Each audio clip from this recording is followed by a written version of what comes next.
पुरुषोत्तम महात्म्य 18वां अध्याय। श्री गणेशाय नमः। धनु नामक मुनि की कथा।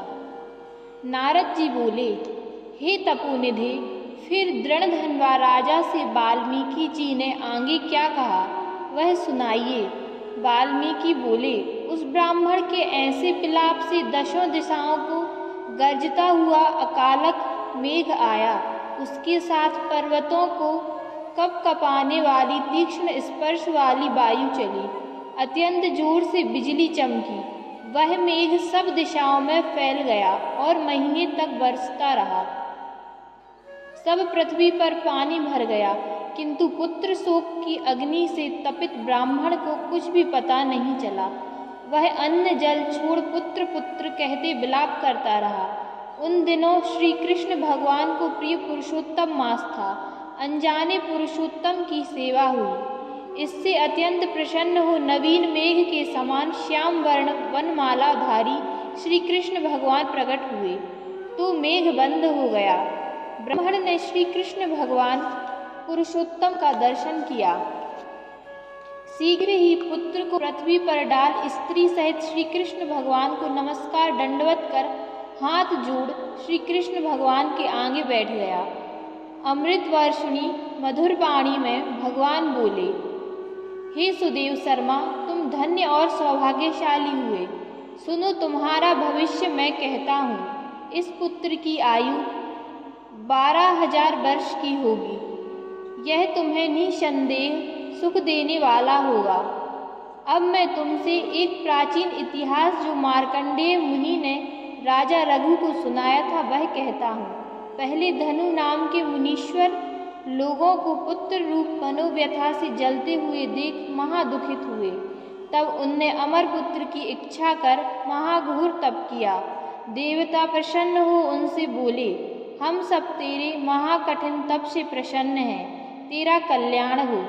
जो तेरे मन में इच्छा हो मांग। मुनिवर ने बुद्धिशाली अमर पुत्र मांगा। तब देवताओं ने मुनि से कहा कि मुनीश्वर, ऐसा तो पृथ्वी पर आज तक नहीं हुआ। मुनि बोले, अच्छा, किसी के निमित्त से आयु हो। देवता बोले, निमित्त क्या? यह सुन मुनि बोले, तो यह महापर्वत जब तक रहे तब तक की आयु हो। तथास्तु कह इंद्र सहित देवता चले गए। धनु शर्मा मुनि के थोड़े समय में ही बुद्धिशाली पुत्र हुआ। जब 16वां वर्ष हुआ तो मुनीश्वर ने उससे कहा, हे वत्स, तुम कभी मुनियों का आदर न करना। ऐसा उपदेश पाकर वह मुनियों का अनादर करने लगा। एक समय एक अत्यंत क्रोधी महर्षि शालिग्राम का पूजन कर रहे थे। तब उसने शालिग्राम को उठाकर हंसते हुए कुएं में डाल दिया।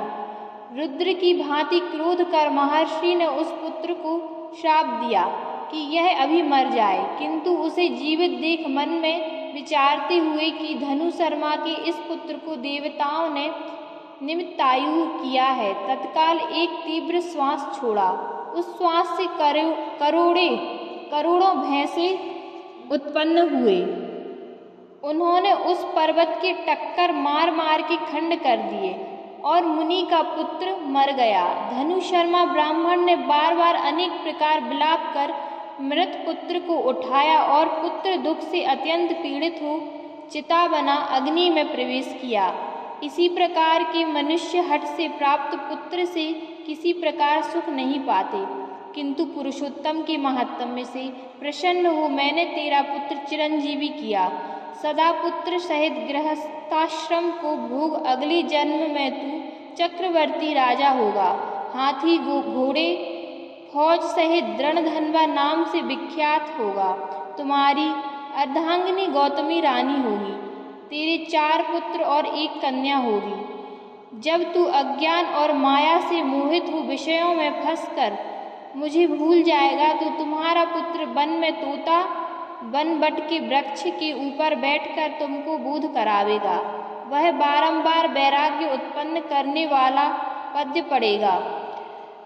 तब तू तोते का वाक्य सुन दुखित मन हो घर आवेगा और चिंता के समुद्र में डूब अन्न जल छोड़ देगा।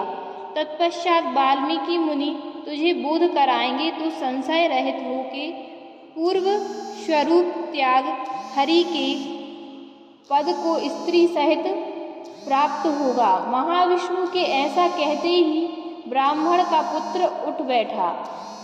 दोनों स्त्री पुरुष पुत्र को देख आनंदित हुए। सुखदेव ने भी उन माता पिता और श्री हरि को नमस्कार किया। तब ब्राह्मण गदगद हो बोला, हे हरि, मैंने जब निरंतर महाकठिन तप किया वहाँ तो आपने मुझसे कठोर वचन कहे कि तेरे भाग्य में पुत्र नहीं है। अब उस वाक्य के उल्लंघन करने और मरे हुए पुत्र को उठाने का कारण कहिए।